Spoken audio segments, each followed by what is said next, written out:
They said humanity would vanish within a century. When the Galactic Council voted to exile Earth, the decision was celebrated across 1,000 worlds. The species that had once clawed its way out of gravity wells and extinction events was now cast out, dismissed as violent, unpredictable, and too dangerous to coexist. Their cities in the stars were stripped away, colonies seized, fleets dismantled. Humanity was left with nothing but a dying blue world and the bitter echo of betrayal. The Council thought it had ended the problem forever, but they had forgotten who humans truly were. The story began in silence. Earth hung beneath the cold shadow of the void, its orbit filled with the wreckage of once proud ships. The old trade routes went dark, communications cut, alliances erased. Generations of humans watched the stars fade, knowing the universe had turned its back on them. For decades, they rebuilt in the dust, quietly, slowly, and with a fury that burned colder than any sun. In the deep shelters under the ruined cities, the last leaders gathered, not politicians anymore, but builders, scientists, wanderers, and soldiers who had seen what the Council feared most: human resilience. They no longer spoke of peace treaties or appeals. They spoke of survival, of rebirth, of what it meant to be human when everything had been taken away. And beneath their hands, in hidden hangars and secret stations buried in asteroid belts, something began to move again. The first new ships weren't built for comfort. They were forged from salvaged hulls, melted weapons, and scraps of what was left behind. They were ugly, mismatched, and alive with purpose. Humanity wasn't building a fleet. They were building a promise that they would never be erased again. The engineers worked by candlelight, the pilots trained in darkness, and children grew up staring at the night sky, whispering that someday their species would return to the stars that had turned against them. And they did. The first launch was quiet, unmarked by celebration. The engines flared blue against the black, and the ship disappeared beyond Mars, carrying with it a single message burned into its hull. "We are still here." The Council ignored it at first. To them, humanity was a closed chapter, a cautionary tale. The other species looked to Earth only when they needed a reminder of what chaos looked like. They said humans were extinct in spirit, if not in body. But deep within the abandoned sectors, whispers began to spread about outposts that had gone missing, patrols that never returned, and strange signals coming from uncharted systems. No one wanted to believe it, but fear began to crawl back into the halls of power. Humanity was adapting again. They learned from the Council's own technology, reshaping it, perfecting it. Every ship lost during exile had been a lesson. Every failed system, a blueprint. Every insult, a seed. The exiles had turned into pioneers once more, using broken satellites as homes, derelict ships as schools, and forgotten moons as foundries. The galaxy had thrown them out, but they had built a new one in the cracks. Their leaders didn't speak of revenge, not openly. They spoke of balance, of freedom. But in every heart there burned a silent vow: never again would humanity kneel. The Council had once feared humans for their passion and unpredictability. They were right to, because this time that passion wasn't guided by desperation, it was guided by clarity. Humanity had been broken, but in the breaking, they had become something unrecognizable to the Council, something far stronger. When the first human ship reappeared in known space, it was sleek, silent, and made of metals no one had ever seen before. It bore no flag, no insignia, just the faint shimmer of blue light trailing behind it. The patrol that found it tried to open communication, but there was no answer. Only a short transmission pinged across the channel, a human voice, calm and steady. "You exiled us, but you cannot bury what refuses to die." Then the ship vanished into warp space before anyone could react. The Council called it a myth, a ghost story told by frightened captains. But soon, the myths began to multiply. Colonies near the frontier reported fleets moving like shadows, Mining stations found their stolen resources gone overnight. And in the wreckage of a raider vessel, investigators discovered a single symbol etched into the hull, a simple human handprint. Fear spread faster than light. The species that had once laughed at human stubbornness now held emergency meetings, wondering how the exiles had survived this long, or worse, what they were planning. Old records were reopened, studying human psychology, human wars, human persistence. The answers only made the fear worse, because if humans had truly adapted beyond the Council's control, then the balance of power across the galaxy was about to change forever. Meanwhile, on the far edge of the Orion Arm, a hidden world pulsed with life. Cities of steel and glass rose under the light of twin suns. Human banners, once banned, fluttered again. Children were born who had never known Earth, but carried its name like a song. The elders called this world Haven, though others whispered a more fitting name, the heart of the rebellion. Here, humanity's greatest minds gathered, shaping a vision for the future. Not a return to the Council, but a new beginning, one where humans would decide their own fate among the stars. But even among themselves, there were divisions. Some wanted peace, to rebuild quietly and avoid the mistakes of the past. Others believed peace could only come once the Council fell. Their arguments echoed through the chambers of Haven, carried by passion and fear alike. Yet through it all, one truth bound them together. The galaxy had underestimated humanity for the last time. Far beyond Haven's orbit, deep in uncharted space, massive shipyards hummed with power. Entire fleets were being born in secret, vessels that merged human ingenuity with alien technology, faster and stronger than anything the Council had imagined. Their captains trained not for war, but for reclamation, for taking back the stars that once cast them out.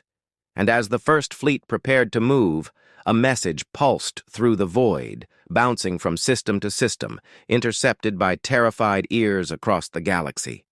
It was brief, human, and defiant. We were exiled, but we never left. Across the Council worlds, panic grew. Some demanded negotiations, others demanded preemptive strikes. But no one knew where to aim or how to stop what was coming. For the first time in centuries, the galaxy realized that the species they had tried to erase was not just alive, it was rising. No one could have predicted what would happen next. Whether humanity would bring peace or vengeance, no one could say. But one thing was certain: the silence that had once followed their exile was gone forever. Because humanity had returned to the stars, not as beggars, not as outcasts, but as something far greater. And somewhere, in the darkness beyond the Council's reach, 1,000 human ships prepared to ignite their engines, waiting for a single command that would change the fate of the galaxy. The signal came through, clear and steady. For Earth, for all of us. Then the stars trembled. The signal echoed through the vastness of space, bouncing across relay stations and dying satellites that hadn't heard human voices in centuries. Those few who intercepted it could hardly believe it was real. For Earth. For all of us. The words felt ancient, almost mythic, and yet they carried a weight that no one could ignore. Across the frontier systems, traders and mercenaries whispered that humanity was back, not as scattered exiles, but as something far more organized, far more deliberate. The Galactic Council ordered silence, tried to suppress the rumor, but rumors are faster than light. And deep down, even the most skeptical officials began to feel an unease they hadn't known since the day humanity was cast out. Far beyond the official routes, in the shadow of a red dwarf star, one of the new human fleets hung in orbit around a shattered moon. The surface below glimmered with artificial lights, half-buried facilities where engineers worked around the clock.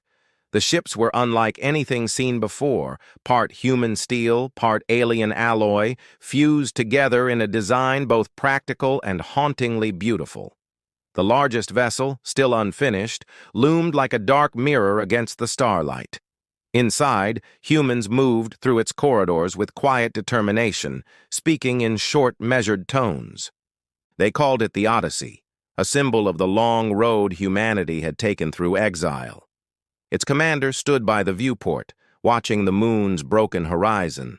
He was older, his face lined by years of struggle, but his eyes still carried that familiar human fire, the kind that refuses to fade no matter how long the night. Around him, younger officers worked silently, each one representing a generation born after exile.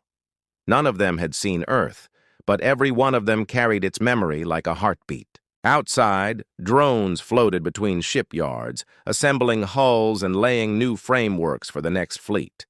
The stars beyond flickered, distorted by the hidden power fields that masked the human presence from sensors. It had taken decades of scavenging, reverse engineering, and sacrifice to reach this point. Every ship, every weapon, every byte of stolen data had been earned with risk and loss. And still, it wasn't enough. The Council's reach was vast, their technology ancient, their armies countless. Humanity knew this. But they also knew something the Council never understood. Humans don't measure strength in numbers. They measure it in will. The Council's version of history told that humanity had been banished for its aggression, its refusal to follow the collective order of the galaxy. What they left out was how that order had always been built on submission. The Council didn't fear human violence, they feared human independence. Humanity's expansion had been rapid, unpredictable, driven by curiosity rather than control. In a universe ruled by caution, humans had been chaos incarnate, and so, when humanity refused to abandon its free colonies and mining rights, the Council voted to exile them all. It was supposed to be a clean ending. But it wasn't. A few surviving records from those days showed the last transmissions from the outer colonies. Families refusing evacuation, ships vanishing into dark space, entire settlements choosing to disappear rather than kneel. The Council believed they'd fade away within a few generations. Instead, they learned how to live without help. They learned how to evolve in silence. Generations passed. The old Earth governments fractured, then unified again under necessity. The human spirit hardened. They learned to live off what they could find: asteroids, forgotten habitats, derelict ships. Out there, far from the Council's laws, a new society formed. It was rough, restless, and free. Children grew up not fearing the Council, but resenting the name. They learned about the exile from their grandparents, about the day humanity was told it was no longer welcome among the stars, and they swore they'd change that. That promise became their guiding force. The engineers of Haven designed ships faster than light without traditional warp gates, using the energy of collapsing stars. Scientists in secret outposts created communication systems invisible to the Council's sensors. Farmers grew food in domes floating in space, using light from artificial suns. Humanity was no longer a scattered group of survivors. It had become a civilization reborn, bound by silence and purpose. But progress had a cost. Some of the new leaders believed humanity should reveal itself, to negotiate from a position of strength. Others argued that peace with the Council was impossible, that the same arrogance that once banished them would always return. Debates turned into divisions, and divisions into factions. The Odyssey represented one vision, the belief that humanity's future lay not in returning to the old galaxy, but in taking command of its own destiny. Yet even within that vision, there was conflict. A young pilot named Leon stood among the engineers, watching the ship's final systems come online. She had never known peace. Born on a mining station, raised in the dark of space, she had only ever known struggle. But she believed in something greater than revenge. To her, the Odyssey was not a weapon, but a message. Proof that humans could survive anything. Proof that being exiled didn't mean being broken. In contrast, there were others who saw things differently. One of them, a strategist known simply as Ro, believed humanity's survival depended on fear, the same fear the Council had once used against them. He wanted to strike first, to remind the galaxy that humans would never again be controlled. Ro's followers spoke of reclamation, not diplomacy, and while the commander of the Odyssey worked to hold these visions together, the tension was growing stronger each day. Meanwhile, beyond human reach, the Council began to sense the storm forming. Reports poured in from border systems, ships gone missing, sensor ghosts in dead sectors, entire mining routes disrupted. The Council sent scouts, but few returned. Those who did spoke of seeing strange vessels, shapes that moved like shadows, silent and swift, with human markings erased or blended into their design. The Council couldn't understand how the exiles had advanced so far. To them, it was impossible. But the evidence was there, written in the empty space where their fleets used to be. In the Grand Assembly Hall, the Council leaders gathered in unease. Each species spoke in turn, some calling for preemptive defense, others demanding negotiations. But fear ruled them all. They had built their order on control, and now that control was slipping. The humans had become a story they couldn't explain, a force they couldn't predict. Back in the hidden human systems, the fleet was growing. Dozens of ships now orbited Haven and its moons, and new recruits arrived every day. The people were restless, excited, uncertain, hungry for purpose.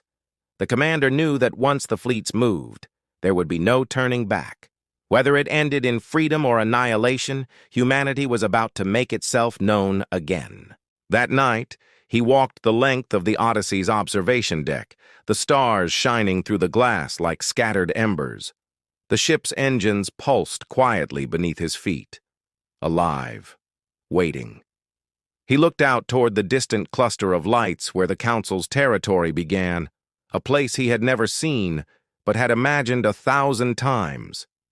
Somewhere beyond those stars, the Council still believed humanity to be a relic, a forgotten story. He smiled faintly. They were about to learn how wrong they were. In the silence of space, the fleet's beacon flickered to life. Across dozens of hidden worlds, the same signal was received, decoded, and repeated. Human voices whispered through the void, carrying words that once echoed only in exile. "We are coming home." But even then, questions lingered. Would humanity rise as liberators or conquerors? Would their return heal the wounds of exile or reopen them across the galaxy? No one knew. And as the Odyssey prepared for its first jump toward Council space, the universe held its breath, waiting for the moment when the forgotten children of Earth would once again step into the light. The engines roared to life, blue flames cutting through the darkness. The stars stretched into lines, then into nothing at all. Humanity had begun its journey back, not as the exiles they once were, but as the storm the galaxy never saw coming. And somewhere, deep within the Council's secure networks, an unknown transmission appeared on their screens. A voice, unmistakably human, spoke only 3 words before vanishing into static. "Did you miss us?" The Odyssey emerged from its first jump with a burst of light, its engines cooling against the quiet of a dead system. The stars looked sharper here, colder, untouched by traffic or trade. Around it, smaller ships appeared one by one, their hulls glimmering faintly in the void. The fleet had arrived at the edge of Council space, where no patrols roamed and no colonies thrived. This was the forgotten border between order and silence, where humanity would make its first mark. The commander stood on the bridge, watching the scanners flicker. Every system was quiet, but quiet could mean danger. He'd learned long ago that the galaxy never truly slept. Behind him, Leon reviewed the fleet's status with the engineers. The jump had scattered a few ships slightly off course, but all had arrived intact. Relief flickered across her face, but only briefly. They had made it this far, but ahead lay the unknown. The Council's surveillance systems were vast and unforgiving. Even one stray signal could reveal their position. For now, their plan was to remain invisible, gathering intelligence and studying the Council's defenses before taking any action. Yet the silence of the galaxy seemed to whisper that time was running out. In the communications bay, Ro was already arguing with the other tacticians. His voice, low and sharp, carried through the comm channels. He believed delay was weakness. To him, every second the fleet hid was another chance for the Council to prepare. "We have the element of fear," he said. "We've already shaken them. If we wait, that fear will turn to strategy. Let them feel us now, before they find their footing." Others disagreed, reminding him that the fleet was still testing its systems, still calibrating weapons. A premature strike could expose everything. But Ro wasn't one to listen easily. To him, action was the only language the galaxy respected. Far from the Odyssey in the shining capital of the Council, the whispers had grown louder. The word humans was being spoken again in the chambers of power, a word that once meant history and now meant fear. Reports had come in from outer systems, missing ships, sabotaged communication relays, and sightings of vessels that didn't match any known design. Some dismissed it as space pirates, others as rogue AI. But deep down, the Council knew. They had spent centuries convincing themselves the exiles were gone, but they had always known better. You can exile a people, but you can't erase their will. The Council Chancellor, an ancient being whose kind had ruled the Assembly since its founding, stared at the holomap flickering in front of her. The red markers, lost patrols, blacked-out stations, formed a line like a shadow creeping closer to the heart of their empire. "If it is the humans," she said slowly, "then we must understand their intent." But no one had answers. Humanity's intent was as unpredictable as ever. One moment they built, the next they burned. The Council feared their unpredictability even more than their strength. A decision was made to send a diplomatic envoy to the outer sectors, a calculated risk. It was an attempt to make contact, to open a dialogue before the situation spiraled into war. Yet many believed it was already too late. On Haven, the news reached the human leadership through intercepted channels. Some saw it as an opportunity, others saw it as a trap. Back aboard the Odyssey, the debate was fierce. The commander listened as his advisors argued. Leon leaned forward, her tone calm but resolute. "If they're reaching out, it means they're afraid. That gives us leverage. We can't throw that away by striking first," Ro countered sharply. "Fear fades. Respect lasts. The Council has never respected us. They've only ever tried to contain us. Talking will only remind them that they still see us as lesser." The two locked eyes across the table, their beliefs colliding in silence. The commander didn't interrupt. He knew both were right in their own way. Humanity's greatest strength was also its greatest weakness. They could never be united for long without questioning each other. It was the same trait that had built empires and caused them to fall. He finally spoke, his voice quiet but firm. "We wait, but we prepare for both outcomes. If they come in peace, we'll listen. If they come in deceit, we'll be ready." It wasn't a solution. It was survival. Meanwhile, far across space, the Council envoy, a sleek silver craft bearing the seal of the Assembly, set out toward the frontier. Inside it were delegates from 5 species, none of them human. They carried no weapons, only messages of peaceful inquiry.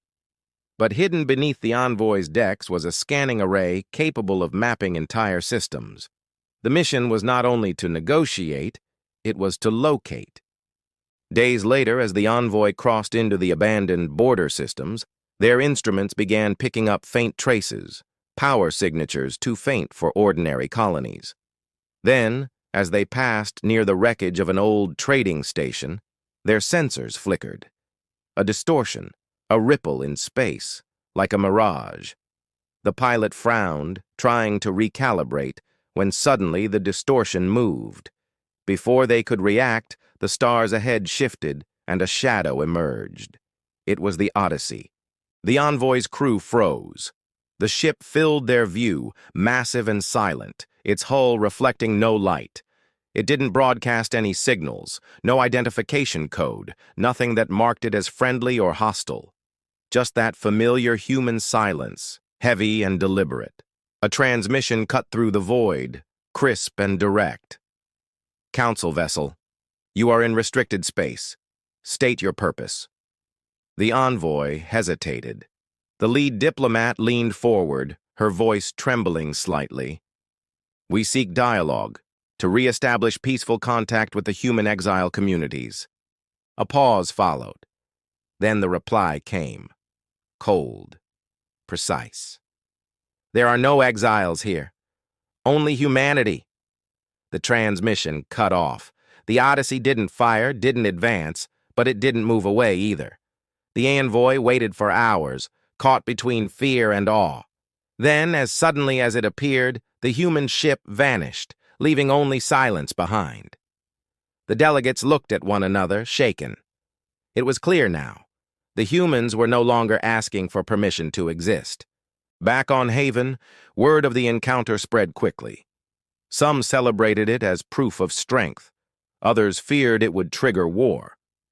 Leon sat alone in the observation bay, staring out at the stars, wondering what kind of world they were about to create.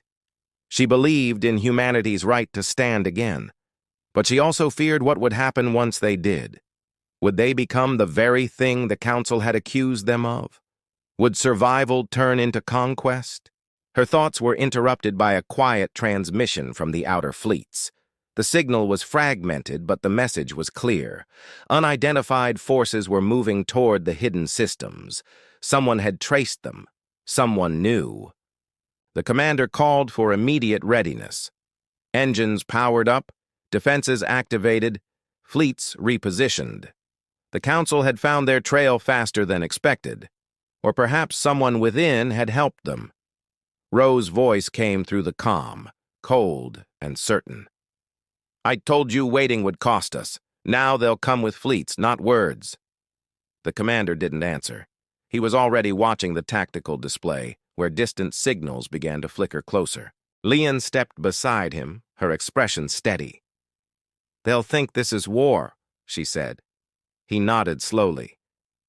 Maybe it is. Or maybe it's just the part where the galaxy finally learns the truth about who we are. Outside, the fleet spread out into the darkness, forming lines of light against the endless black. The humans didn't know what was coming, only that it was inevitable. Somewhere out there, the Council's armada was forming. Somewhere closer, betrayal might already be unfolding. And in that thin silence between peace and conflict, humanity waited, caught between the ghosts of their past and the fire of what was to come. The blackness between the stars had never felt so alive. Every scanner aboard the Odyssey pulsed with unreadable data, faint energy spikes flickering on the edge of detection. The crew worked in silence, their faces pale under the dim blue lights. Somewhere out there, beyond the last known coordinates, the Council's fleets were coming. No one knew how many. No one knew when. But everyone could feel it. The weight of something vast moving closer, like a storm building on the horizon. Leon stood by the viewing panel, her reflection merging with the stars. For days, she had helped coordinate patrol routes and communication signals, but now even that work had slowed. There was only waiting.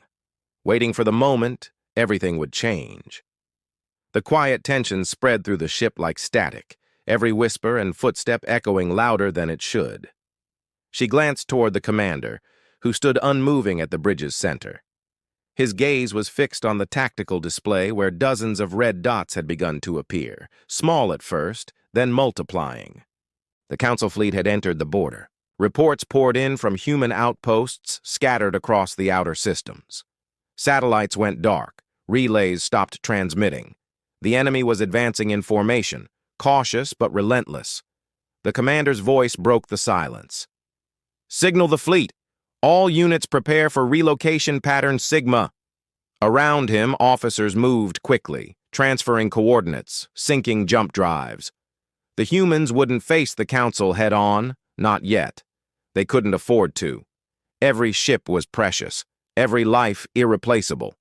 Their plan was to draw the Council deeper into the uncharted zones, away from their supply lines, into territory only humans knew. Ro entered the bridge, his tone cutting through the steady hum. "You're running again," he said quietly. "They'll see it as weakness."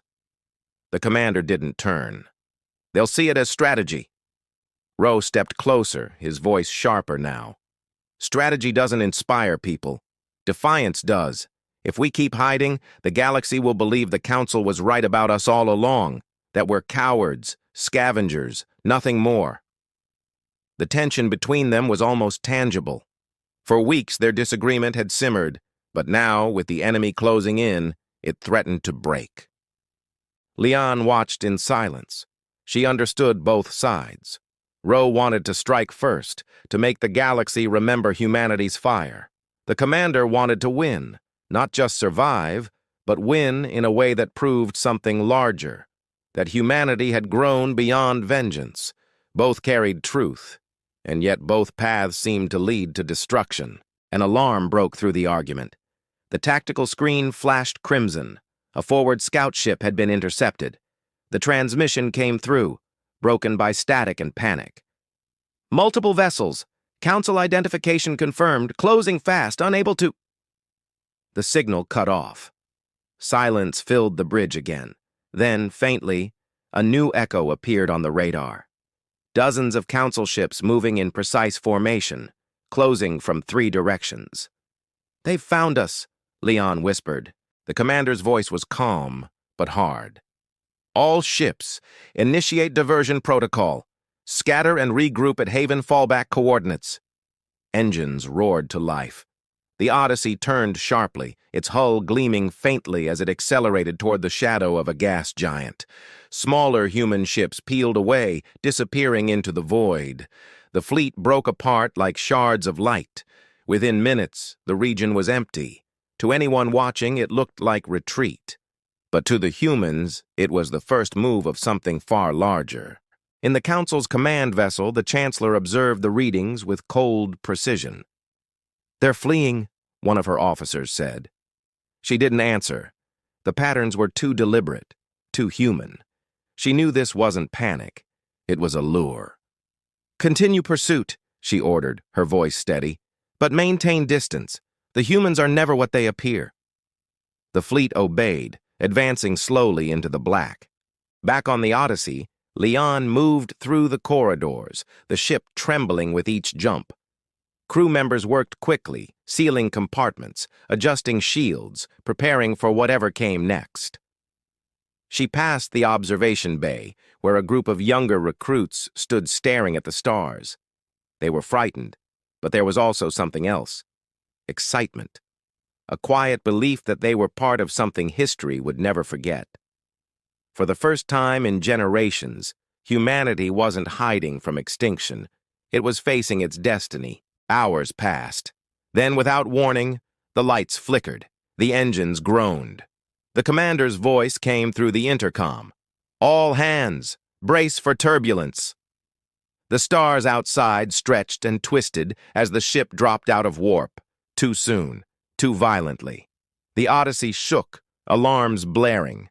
In the distance, a massive energy surge rippled across the void. It wasn't natural. It was a trap. A Council fleet was waiting for them. The Odyssey emerged in the middle of the ambush, surrounded by ships bristling with power. Their formation was tight, efficient, too precise for coincidence. Ro's voice crackled over comms. "We're surrounded. They anticipated the route." The commander clenched his jaw. "Then they know how we think," he murmured, or someone told them. For a heartbeat, no one spoke. The implication hung in the air. Someone had betrayed them. The Council's flagship opened a channel. The Chancellor's image appeared on the bridge, calm, composed, illuminated by the cold light of her vessel. "Human fleet," she said, her voice even, almost polite. "You are trespassing in restricted space. Surrender your ships and personnel, and we will guarantee humane treatment." The commander stared at the image. "You exiled us. You erased us. And now you want our surrender?" His tone was quiet but unwavering. "We will not kneel again." The Chancellor's expression didn't change. "You misunderstand. This is not exile. It's containment. The galaxy cannot survive your chaos again." Before he could answer, the comm went dead. Energy readings spiked. The Council had begun charging their weapons. Leon turned to the commander, her heart pounding. "Orders?" He looked out at the approaching fleet, his reflection merging with the stars. "Hold position," he said.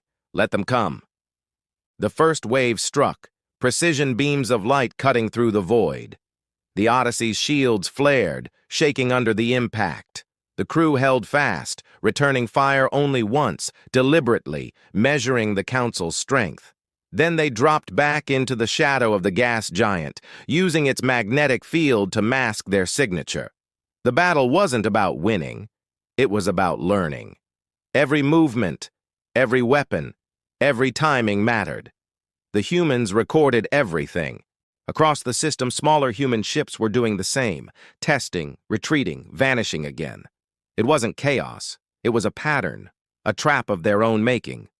But even as the plan unfolded, tension inside the fleet grew. Rowe and his supporters demanded full retaliation. "We have their positions. One strike, and they'll never recover." The commander refused. "Not yet. We strike when the galaxy is watching." That answer only deepened the divide. Rumors spread of encrypted transmissions intercepted between Rowe's ships and unknown sources. The word betrayal whispered through the halls like smoke.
Outside, the darkness began to pulse with light.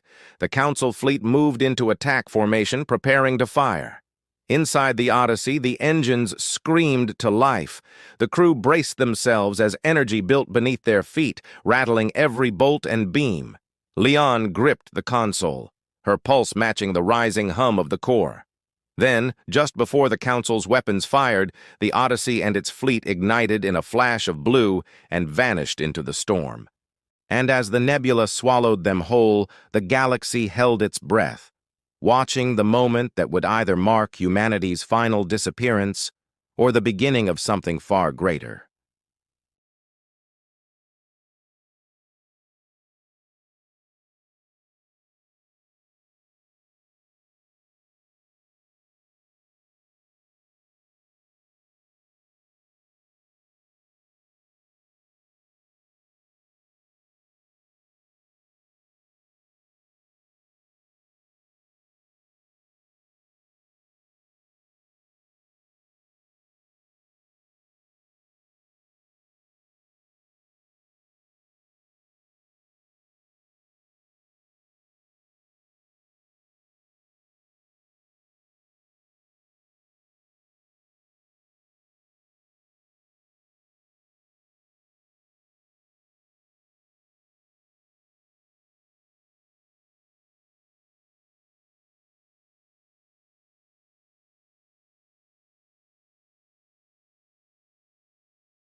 Within hours, the Odyssey altered course toward Rho's coordinates.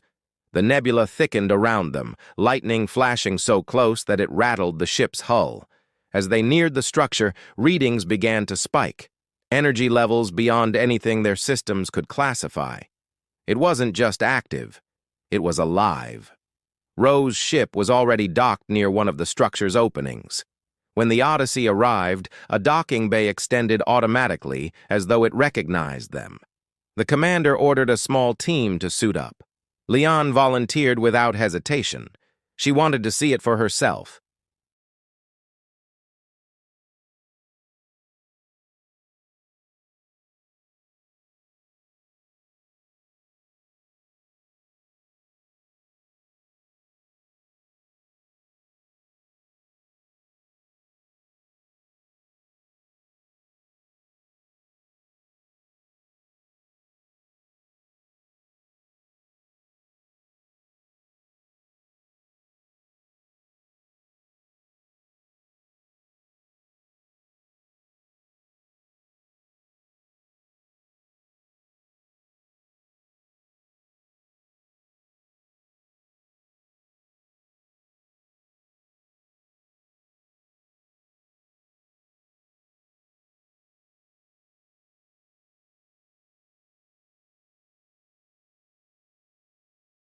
Rho gestured toward a raised platform at the room's center.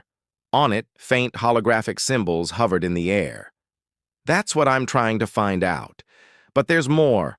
This place, it's been transmitting signals into deep space, repeating the same sequence for centuries, and part of that sequence, he paused, almost uncertain how to say it, matches the old human distress codes from before the exile. The words hung in the air like a shockwave. Leon's mind reeled. That's impossible. The Council cut all contact. Those codes shouldn't even exist out here. Rho nodded. Unless someone, or something, copied them. The commander studied the symbols on the platform. They pulsed softly in response to his movement.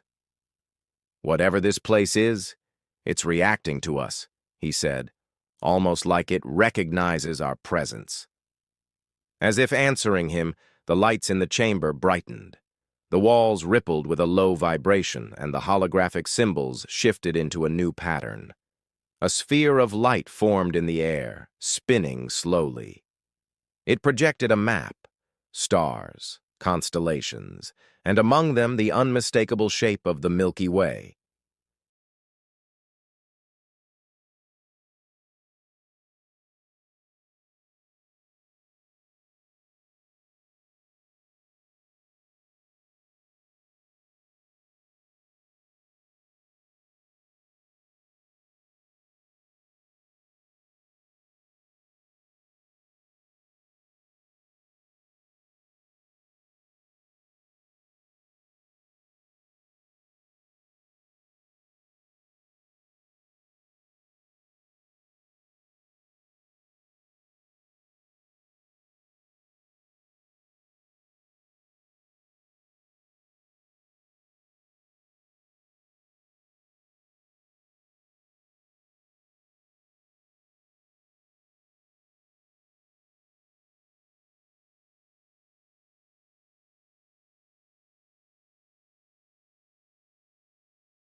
A beam of light shot from the structure into the void, splitting the storm apart.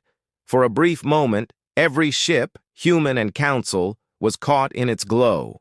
And in that instant, every sensor, every monitor, every human mind saw the same thing. Visions, memories, not of their own time, but of the galaxy long before either species existed.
The light swallowed everything.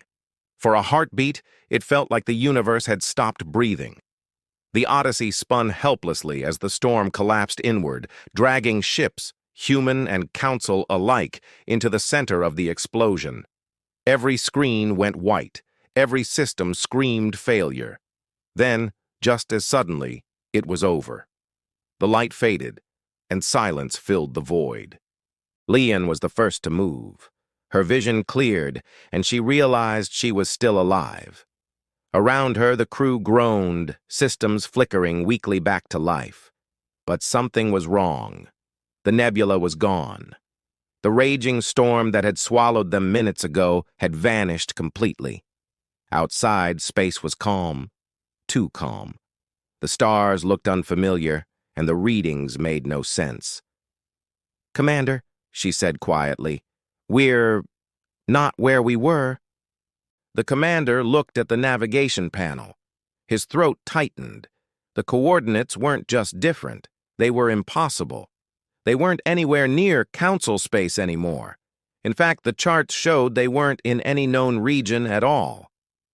"How far did that blast throw us?" he muttered. Before anyone could answer, a faint signal appeared on their sensors. Not interference, not static. An organized pulse. Rowe, who had somehow managed to re-establish communication from his ship, came through the channel. His voice was shaken but steady. "You're seeing it too, right? The signal?" Leon nodded. Same pattern as before, the ancient sequence from the structure. But this time it wasn't repeating endlessly, it was forming words. A translation algorithm kicked in automatically, converting the sequence into human-readable text on the screen. One line at a time, it appeared. "The gate has reopened. The builders have chosen their heirs." Leon read it aloud, her voice barely above a whisper. The words didn't make sense, and yet deep down they felt connected to everything that had happened since the exile. Humanity wasn't supposed to survive. They weren't supposed to return. But maybe that was the point. The commander ordered a full scan of their surroundings. Slowly, a shape began to form in the darkness. A massive station, larger than any council world, orbiting a silent star. Its surface glowed faintly with the same pulse as the alien structure. It was as if the explosion had carried them directly to its twin. Rowe's voice came back over the channel. "Commander, if what I'm seeing is real, this isn't just another relic. It's operational. It's like the first one was the key, and this is the door." The commander's heart pounded. Every instinct told him this was bigger than anything they could understand, but he couldn't turn back now. "Prepare a landing team," he said. "If this is what the message led us to, we need to know why." When they approached the station, docking protocols engaged automatically. The same soft lights guided them inward, the same hum vibrating through the hull.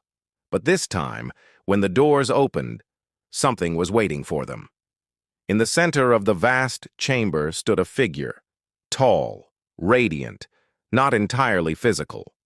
Its form shimmered between shapes, as though it was made of energy and memory combined. It didn't move aggressively. It simply waited. The humans raised their weapons instinctively, but the commander lowered his hand. "It's not attacking," he said quietly.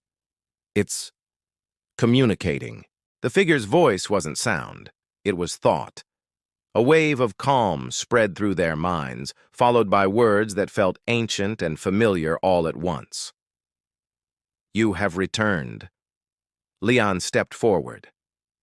"What are you?" she asked softly. "I am what remains of the ones who came before," the voice answered. "We built the gates to protect the living from what was coming. But when we failed, the Council buried our existence, and your kind was exiled because you were part of what we left behind." The commander frowned. "Part of what you left behind? Humanity was created on Earth. We evolved naturally." The being's light flickered. "So you were told. But your world was not random. It was chosen. Seeded with fragments of what we were. You are not our descendants. You are our continuation." The words hit them like gravity collapsing. The exile, the fear, the Council's hatred. It all began to make a terrible kind of sense. Humanity hadn't just been different. They had been something the Council feared because deep down, the Council knew the truth. Ro's voice cracked through the comms. "You mean they exiled us not because we were dangerous, but because we were old?" The being's gaze seemed to turn toward him. "Because you reminded them of the ones they destroyed." Silence filled the chamber. The commander finally spoke, his tone sharp with realization. "Then what now? What do you want from us?" The figure extended an arm, and the walls around them came alive with light. Star maps filled the air, hundreds of worlds, each glowing brighter than the last. "The galaxy is breaking again. The Council's power has fractured the balance. What they feared in you is the only thing that can restore it.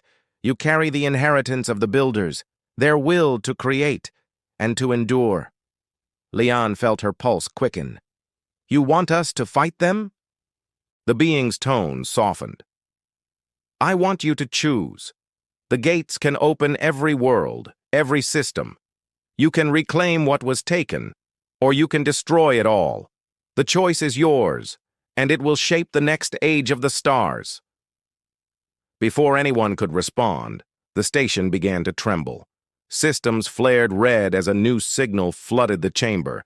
Council warships had tracked them through the gate. They were here, and this time, there would be no retreat. The commander looked toward the being. "If we're really what you say we are, then help us stop them." The being's light dimmed, its voice fading like an echo. "You already have everything you need." Then it vanished, leaving only the glowing map behind. The humans raced back to their ships as the first barrage hit. The Odyssey shook violently, metal screaming under the impact. But when Leon looked at the controls, she noticed something strange. The alien patterns from the station had merged into their ship's systems, rewriting them in real time. "Commander!" she shouted. "The ship's changing itself." "Let it," he replied. "If this is our inheritance, it's time we use it." The engines roared, brighter than ever before, and the Odyssey surged forward with impossible speed. Energy gathered around the hull, bending space itself. One by one, the Council ships fired, but the blasts simply vanished against an invisible shield. Then the Odyssey returned fire. It wasn't a missile. It wasn't a laser. It was light, pure, and controlled. The beam sliced through the void, disabling the enemy fleet without destroying them. Within seconds, the battle was over. The humans hadn't just survived, they had evolved. As the silence settled again, Ro's voice came through the comms, steady but filled with awe. "Commander, what now? We could go home. We could end this war before it begins." The commander looked at the map still pulsing on the screen. He thought of Earth, the home they'd lost, the exile that had defined them. He thought of the being's words. You can reclaim what was taken, or destroy it all. Not yet, he said quietly. The galaxy needs to remember what it forgot, and we need to understand what we've become. The fleet turned away from the ruined battlefield, engines blazing with new light. Humanity was no longer just surviving. They were rising again, not as conquerors, but as the lost architects of a forgotten age. But as the stars shifted around them, one last signal pulsed from the void. This one wasn't from the Council.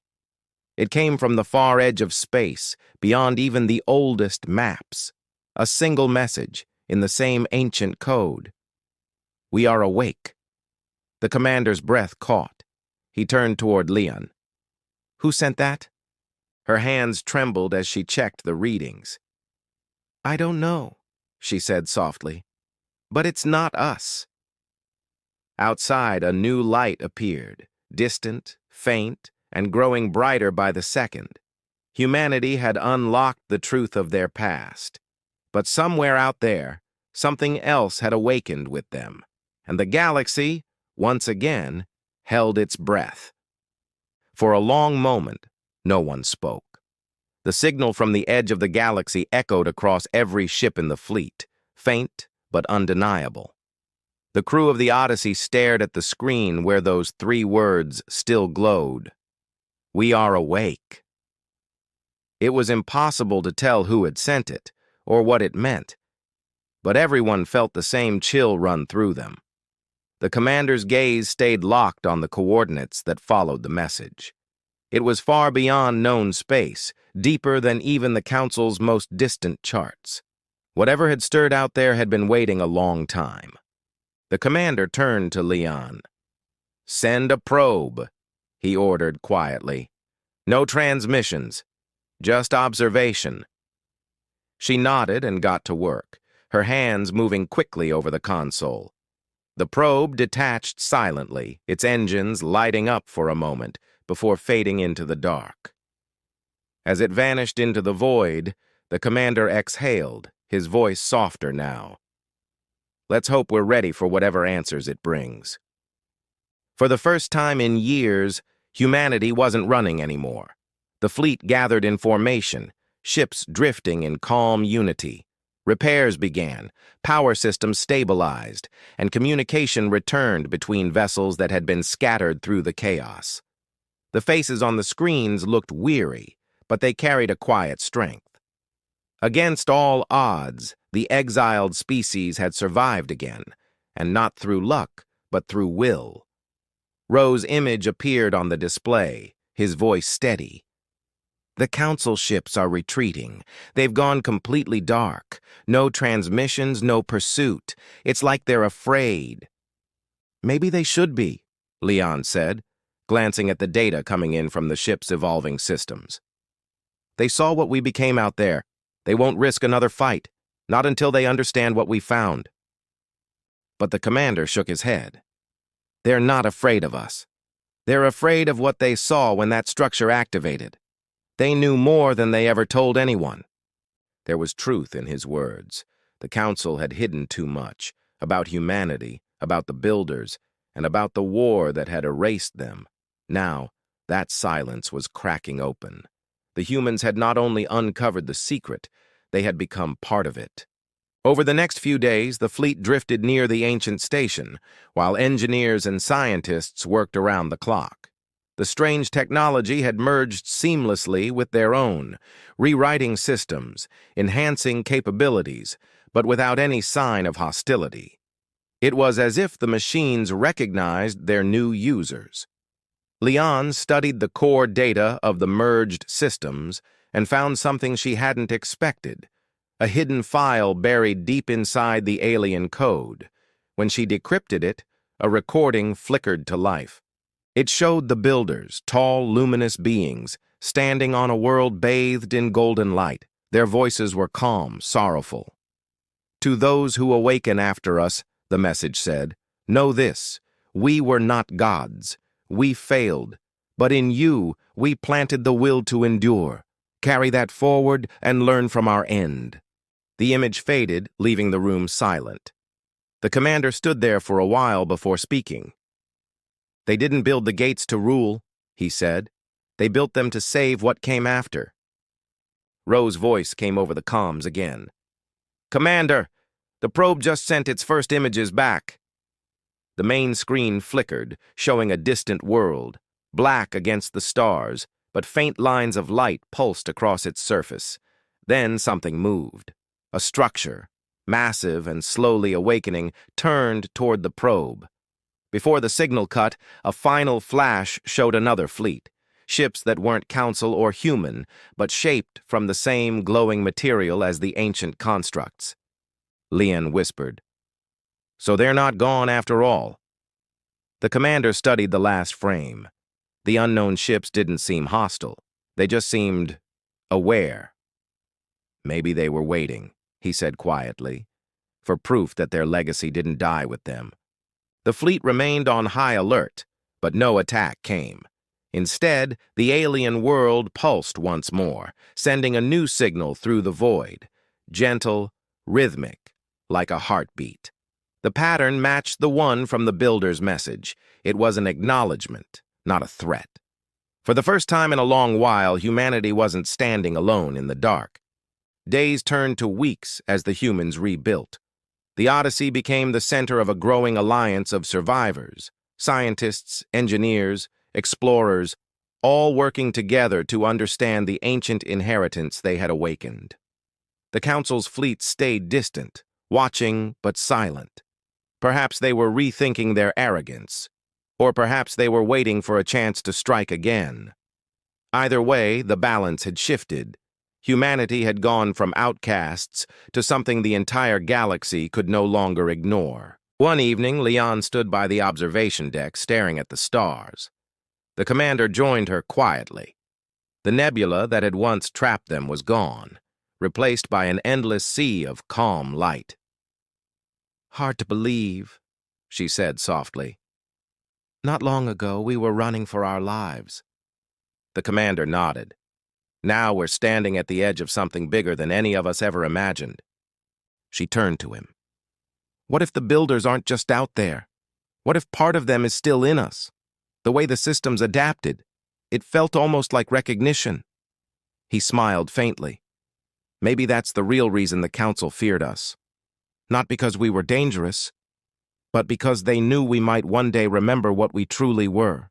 She didn't reply, but her eyes stayed on the stars. The hum of the ship filled the quiet between them.